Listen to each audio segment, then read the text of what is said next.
ಬೇಸರ ಬಿಡಾರ ನಿನ್ನ ನನ್ನ ತಂಗಿ ಅಂತ ಹೇಳ್ಕೊಳಕ್ಕೆ ನನಗೆ ನಾಚಿಕೆ ಆಗುತ್ತೆ. ಇದು ನನ್ನ ಪರ್ಸನಲ್ ವಿಚಾರ, ಅದನ್ನ ಕೇಳೋದಕ್ಕೆ ನೀನ್ ಯಾರು? ಅದಿರ್ಲಿ, ನಿನ್ನ ಇಲ್ಲಿಗೆ ಬಾ ಅಂತ ಕರೆದವ್ರು ಯಾರು? ಬರೋರ, ಬರೆಯದೆ ಓದೋರ, ಬರಿಗಾಲಿನಲ್ಲಿ ನಡೆಯೋರ. ಕರೆದು ಕೆರೆಯಲ್ಲಿ ಹೊಡಿಬೇಕು ನಿಮ್ಮಂತ ನಾಯಿಗಳ. ಒಂದು ಮದುವೆ ಆಗಿರೋ ಹೆಣ್ಣು ಜೊತೆ ಸಂಬಂಧ ಇಟ್ಕೊಂಡು ಜೊಲ್ಲು ನಾಯ್ತರ ಅಲ್ಲ ಕಿರಿತಿಯಲ್ಲ ಜನ್ಮಕ್ಕೆ ನಂಗ್ಯಾಕೋ ನಾಚಿಕೆ ಆಗ್ಬೇಕು? ನಿನಗ್ ನಾಚಿಕೆ ಆಗ್ಬೇಕು.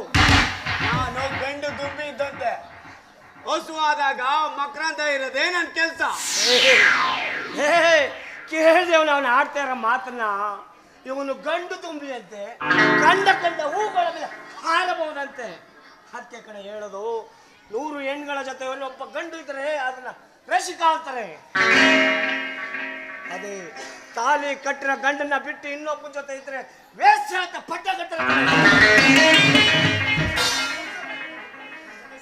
ನಿನ್ನ ಜೊತೆ ಸೇರ್ಕೊಂಡು ಸಂಸಾರನೇ ಹಾಳು ಮಾಡ್ಬಿಟ್ಟಲೆ. ಎಲ್ಲ ನಿನ್ನಿಂದನೇ ಆಗಿದ್ದು. ನನ್ನ ಆಸೆ ಆಕಾಂಕ್ಷೆಗಳಿಗೆ ಎಳ್ಳು ನೀರು ಬಿಟ್ಟಲ್ಲ, ಆದ್ರೂ ಪ್ರತಿ ಫಲನೇ ಇದು. ಹೊಟ್ಟೆಗೆ ಇಟ್ಟಿಲ್ಲ ಅಂತ ಏಸ್ಗೆ ತಿನ್ನಕ್ಕಾಗುತ್ತೇನೆ?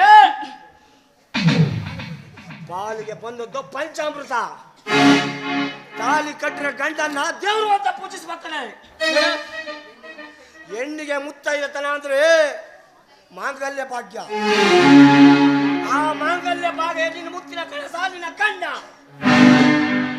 ಆ ಗಂಡನಿಗೆ ದೊರೆಯಬೇಕಾದ ಗೌರವ ನಿನ್ನಿಂದ ದೊರೆಯಲಿಲ್ಲ.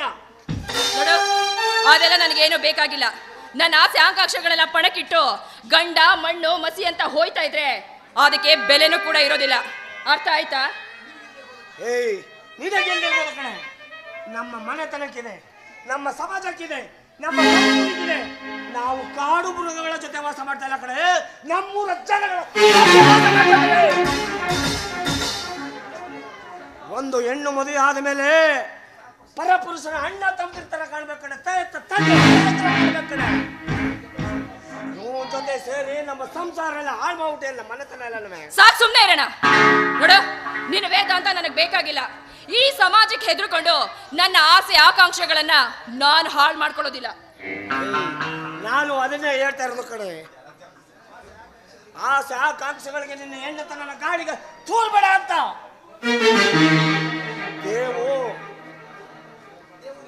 ದೇವು ನಿನ್ನ ಮದುವೆ ಆದ ಅಷ್ಟೇ, ನಿನ್ನಿಂದ ಯಾವ ಸುಖನೂ ಪಡಲಿಲ್ಲ ಕಣೆ.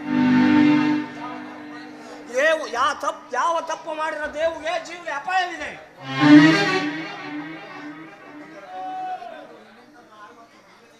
ನಿನ್ನಿಂದ ಹೇಳ್ತಾನಲ್ಲ ಹಾಳು ಮಾಡ್ಕೋಬೇಡ. ನಿನ್ನ ಮಾಂಗಲ್ಯ ಭಾಗ್ಯ ಉಳಿಸ್ಕೋ. ಮೇಸ್ಟರ್ ರಾಜು, ನಿನ್ನ ಅರಿಕತೆ ಸಾಕು. ಇದು ನಮ್ಮ ಪರ್ಸನಲ್ ವಿಚಾರ, ಇದಕ್ಕೆ ನೀ ತಲೆ ಹಾಕ್ಬೇಡ. ತಲೆ ಕಳ್ಕತ್ಯ ಬಂದಾರಿಗೆ ಸುಂಕ ಇಲ್ಲ ಅಂತ ಓಟ. ನೀನ್ ಯಾರು? ಇದು ನನ್ನ ಮನೆ. ಹೋಗಬೇಕಾದ್ರು ನಾನಲ್ಲ ಕಣೋ, ನೀನೇ ಹೋಗ್ತೀಯೋ ಇಲ್ಲ ಕತ್ತಿಡ್ದು ಆಚೆ ನುಗ್ಗ ನಾಯಿ.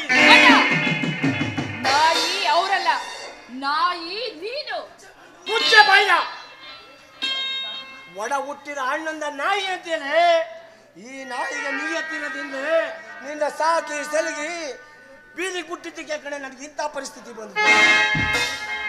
ನಿನ್ನಿಂದ ನಮ್ಮ ಮನೆತನಕ್ಕೆ ಕಳಂಕ ಬಂದ್ಮೇಲೆ ನಿನ್ನ ಸಾವದ್ಗಿರ್ಲಬಾರ್ದು. ಅಣ್ಣ ಹೃದಯ ದೇವತೆನ ಸಾಯಿಸ್ತು.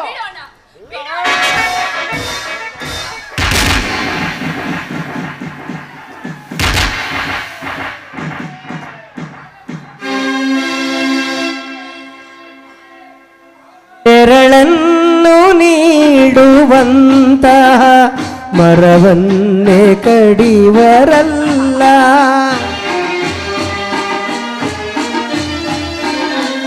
ನೆರಳನ್ನು ನೀಡುವಂತಹ ಮರವನ್ನೇ ಕಡಿವರಲ್ಲ.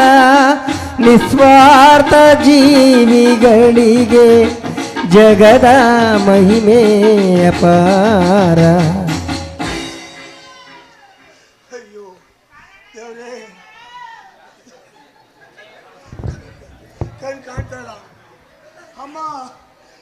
ಕಾಣ್ತಾ ಇಲ್ಲ, ನನ್ನ ಕಣ್ಣು ಕಾಣ್ತಾ ಇಲ್ಲ. ವಾಟ್? ಕಣ್ ಕಾಣ್ತಾ ಇಲ್ವಾ? ಮಾಲಿನಿ, ಒಂದ್ ಕೈಗೆ ತಟ್ಟೆ, ಇನ್ನೊಂದ್ ಕೈ ಕೋಲ್ ಕೊಡು.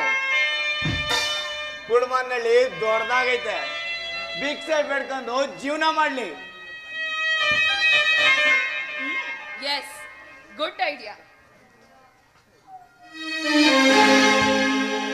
ಅಯ್ಯೋ ದೇವ್ರೇ, ಈ ನಿನ್ನ ಪ್ರಪಂಚದಲ್ಲಿ ಕಟ್ಕೊಂಡಿರೋ ಗಂಡನಿಗೆ ಮೋಸ ಮಾಡಿ ಇಟ್ಕೊಂಡಿರೋ ಮಾತ ಕೇಳಿ ಒಡ ಮುಟ್ಟಿದ ಹಣ್ಣನಿದೆ ಒಳಗೆ ಹಾಚ್ಕೊಳ್ತಾವಳಪ್ಪ. ಇಂಥ ತಂಗಿಯರಿಗೆ ನನ್ನ ಧಿಕ್ಕಾರವಿರಲಿ. ಆ ಅಧಿಕಾರ ನಿನಗಿರ್ಲಿ. ನಿನ್ನಂತ ಬೀದಿ ನಾಯಿ ಕೂಡ ನಮ್ಮ ಮನೆ ಹೊಸ್ತಲ್ ಕೂಡ ತುಳಿಬಾರ್ದು. ಏಯ್, ಮುಖ ಏನ ನೋಡ್ತಾ ಇದ್ಯಾ? ನಡಿಯೋ, ಮನೆ ಬಿಟ್ಟಾಚೆ ನಡಿಯೋ. ಉಣಿಸಿದಂತ ಒಂದು ಹೃದಯ ಕೊರಗಿ ಕೊರಗಿ ಅಳುತ್ತಿದೆ. ನೀಡಿದಂತ ಕೈಗಳಿಂದ ಬೊಗಸೆಯೊಡ್ಡಿ ನಿಂತಿದೆ. ಯಾವ ಪುಣ್ಯ ಫಲವಿದೋ, ಸತ್ಯತೆಗೆ ಬೆಲೆಯಿದೋ. ಯಾರ ಪುಣ್ಯ ಫಲವಿದೋ, ಸತ್ಯತೆಗೆ ಬೆಲೆಯಿದೋ. ನೋವ ಸಹಿಸಿ ಪ್ರೀತಿ ಉಳಿಸಿ ಮನವಿದಿಲ್ಲಿ ನಲಿದಿದೆ, ಮನವಿದಿಲ್ಲಿ ನಲಿದಿದೆ. ತಾಯಿ ನುಡಿಯ ಪಾಲಿಸಿ ಸೋದರಿಯ ಸಲಹಿದೆ. ದೇವ ಕೊಟ್ಟ ವರವಿದು ನಿನ್ನ ಹಿರಿಮೆಗೆ, ನಿನ್ನ ಹಿರಿಮೆಗೆ.